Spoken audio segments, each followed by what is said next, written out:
tarifaço ele trouxe aquele pânico de curto prazo, o pessoal desesperou. Mas de qualquer forma não ia ter um impacto muito significativo. Estados Unidos tributou o Brasil, um setor ou outro muito específico ia acabar sofrendo, mas quando você pensa no Brasil como um país, o impacto ia ser relativamente baixo. Eric, tentar mais uma vez. O Lucas gostou Qual foi o evento mais importante do ano? Eu acho que o evento mais importante do ano foi o Tarifaço.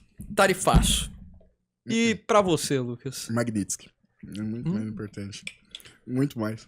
Tá doido, né? Mas quase. Eu vou de tarifaço. Eu vou de Magnitsky. Não, porque o risco de sanção, se fosse aplicado, né? Meio bi de sanção não ia ser legal pro Banco do Brasil, principalmente nesse atual momento, né? Então acho que ia virar um pandemônio se acontecesse. Por sorte foi mediado e acabou freando ali. Mas o tarifaço. Qual foi o contexto da Magnitsky? Vamos relembrar aqui. Só para justificar, o tarifaço acabou muita gente, né? A maior parte das pessoas ainda estavam acostumadas com o blefe do Trump, né? De jogar uma coisa absurda primeiro e depois ir voltando atrás. Então muita gente falou sobre isso. Lá ele é um blefador nato, né? Já pode acontecer a qualquer momento dele jogar uma dessa. E Magnitsky já era uma relação ali de sanção.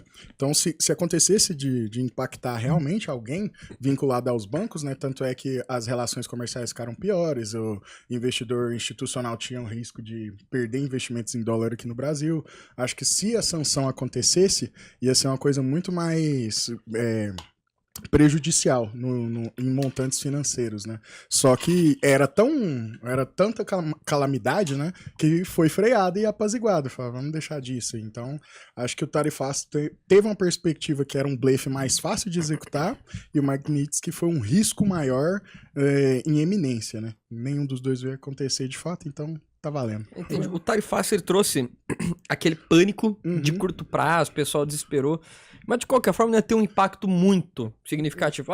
Estados Unidos tributou o Brasil, um setor ou outro muito específico ia acabar sofrendo, mas quando você pensa no Brasil como um país, o impacto ia ser relativamente baixo, porque a gente iria deixar de exportar para os Estados Unidos e ia vender para outros países a nossa produção. Naturalmente, isso ia trazer talvez um pouco mais de complexidade para reestruturar toda a cadeia logística ou algo nesse sentido. Mas seria algo contornável, porque não é todo o comércio internacional do Brasil, é com um país específico, e esse país sequer é o nosso maior parceiro comercial, que atualmente é a China. Só que ele é Magnitsky, aí sim, realmente, se tivesse acontecido, seria algo muito mais pesado, né?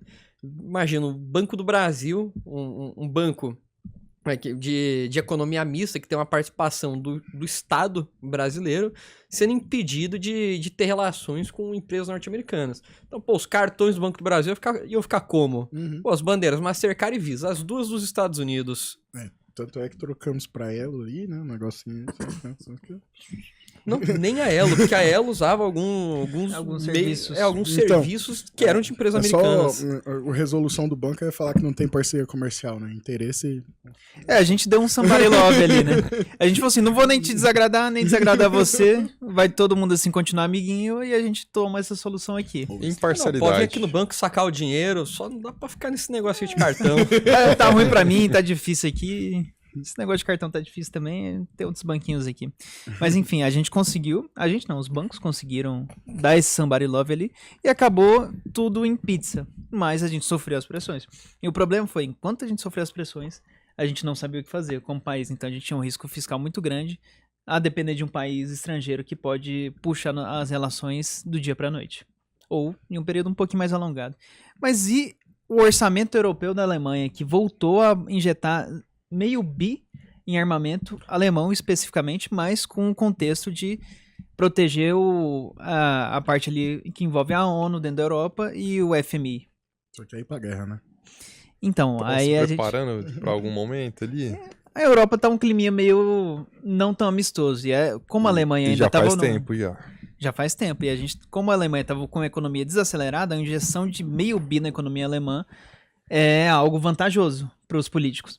Mas a questão é, se a Europa está se preparando para isso, com uma injeção dessa em armamento, claro, quando a gente fala em meio bi, parece algo extraordinário para um armamento, para o exército. Não, meio bi não, meio trilhão. Meio tri. E é realmente extraordinário, não é que parece. Meio tri. É realmente. Mas quando a gente reparte para aquele tanto de país, para um continente inteiro, talvez não seja tão alarmante como, por exemplo, o exército americano.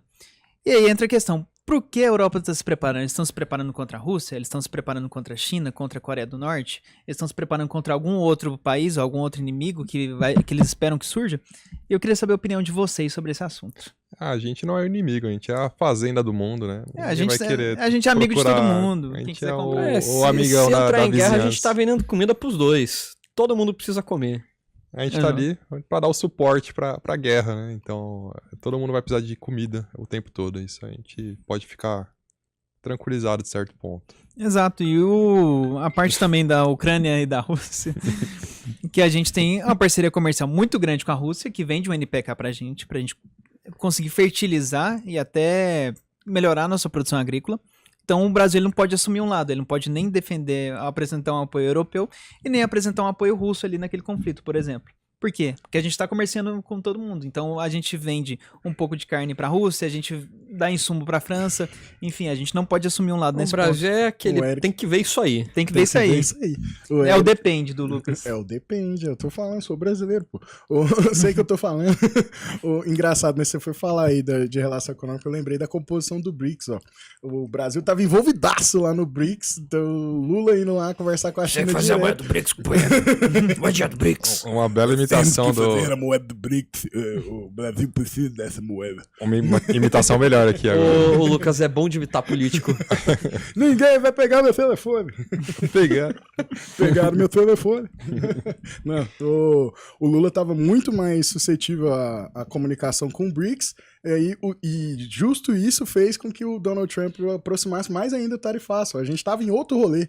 Aí voltaram a gente agora. O Trump voltou atrás, né? Foi lá conversar com o Lula, fazer aquela média e tal. A coisa se apazigou. E se você já tá ganhando uma grana acima de R$ 4.500 por mês e quer aprender a investir, o que eu vou te recomendar? Acesse aí alvp.com.br, clica aqui no botão Faça a sua análise de perfil, preencha o questionário até o final. Se você for aprovado, né, aqui para participar da UVP, você vai assistir suas aulas comigo, que para mim vai ser um prazer te ensinar a investir no Brasil e no mundo inteiro. Só se você ganha mais de R$ 4.500 por mês. Se você ganha menos, não adianta. Por quê? Porque a UVP te dá acesso a uma plataforma exclusiva de investimentos, né, com investimentos que só são oferecidos para clientes que têm mais de 10 milhões de reais. A gente é hoje também a consultoria top 1 do Brasil, vinculada ao maior banco de investimentos da América Latina, que é o BTG Pactual. Então a gente tem lá geopolítica, formação de investimentos mesmo. A gente já formou mais de 50 mil pessoas. Só de placas de alunos nossos que se tornaram milionários, a gente entregou mais de 1.000. E como é que você sabe que a UVP funciona num mundo de tanta ferramenta gerada, de tanta coisa gerada a partir do nada? A certeza que você tem é que se você concluir a UVP até o final, pode fazer todas as aulas gratuitamente. Chegou ao final, você não aprendeu a investir, a gente devolve 100% do seu dinheiro. Pode pesquisar, reclame aqui, Jus Brasil. Se fosse mentira, a gente não estaria aqui. Por quê? Porque você simplesmente poderia fazer a UVP e falar: Raul, eu não aprendi a investir e pegar o dinheiro de volta, ou se a gente não te devolver, você me processa. Ganhou de graça 10 mil reais. Investimento melhor que esse não tem, né? E você vai perceber, se você buscar pela UVP, que a gente nunca teve nenhum processo. Só quem processa a gente é corretora safada, porque perde dinheiro com as coisas que a gente ensina. Então eu recomendo que você vá lá e faça o seu cadastro. Se você for aprovado, não é todo mundo que é aprovado, vai ser um prazer para mim te ensinar a investir aí.